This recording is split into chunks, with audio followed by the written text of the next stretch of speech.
నమస్కారం రైతు సోదరులారా, మీ మహేష్ అగ్రి డెవలపర్ ఛానల్‌కి స్వాగతం. మీ పత్తి పంట ప్రస్తుతం పెరుగుదల దశలో ఉందా? అయితే ఈ వీడియోను అస్సలు స్కిప్ చేయకండి. ఈ దశలో చాలామంది రైతులు చేసే కొన్ని చిన్న పొరపాట్ల తర్వాత దిగుబడిపై పెద్ద ప్రభావం చూపుతుంది. ఈరోజు పత్తి పంట ఆరోగ్యంగా పెరిగి మంచి పూత, ఎక్కువ కాయలు రావడానికి రైతులు తప్పక చేయవలసిన 7 ముఖ్యమైన పనుల గురించి పూర్తిగా తెలుసుకుందాం. పత్తి పంటలో ప్రారంభ పెరుగుదల దశ చాలా కీలకం. ఈ సమయంలో మొక్క ఆరోగ్యంగా పెరిగితేనే తర్వాత ఎక్కువ కొమ్మలు, మంచి పూత, మంచి కాయలు వచ్చే అవకాశం ఉంటుంది. కాబట్టి ఇప్పుడు ఆ 7 ముఖ్యమైన పనులేంటో తెలుసుకుందాం. ఈ టాపిక్‌లోకి వెళ్ళే ముందు మీకొక రిక్వెస్ట్. ఇలాంటి మరిన్ని వ్యవసాయ సంబంధిత వీడియోల కోసం ఈ వీడియో నచ్చితే ఒక లైక్ కొట్టండి.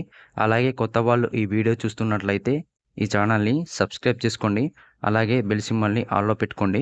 ఇలా చేయడం ద్వారా నేను చేసే ప్రతి ఒక్క వీడియో మీకు నోటిఫికేషన్ వస్తుంది. మీరు మిస్ అవ్వకుండా చూడగలుగుతారు. ఇప్పుడు టాపిక్‌లోకి వెళ్ళినట్లయితే ఆ 7 ముఖ్యమైన పనులలో మొదటిది చూద్దాం. మీ పొలాన్ని తరచుగా పరిశీలించండి.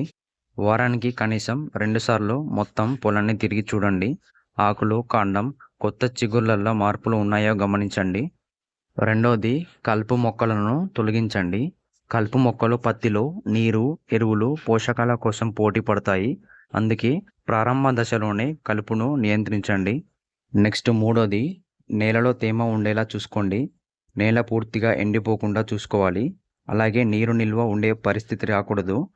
అధిక తేమ లేదా తీవ్రమైన పొడి రెండు మొక్క ఎదుగుదలపై ప్రభావం చూపుతాయి. నెక్స్ట్ నాలుగోది, సమతుల్యత ఎరువుల నిర్వహణ.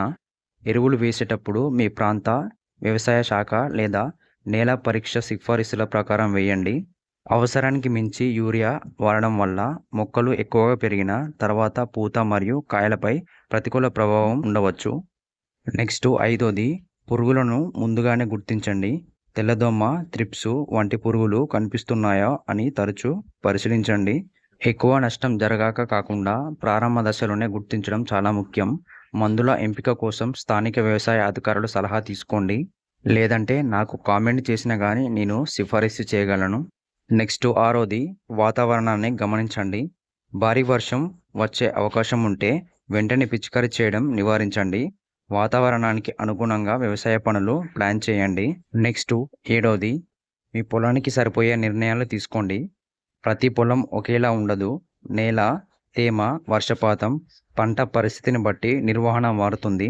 కాబట్టి స్థానిక వ్యవసాయ శాఖ లేదా వ్యవసాయ విశ్వవిద్యాలయం సూచనలను అనుసరించండి.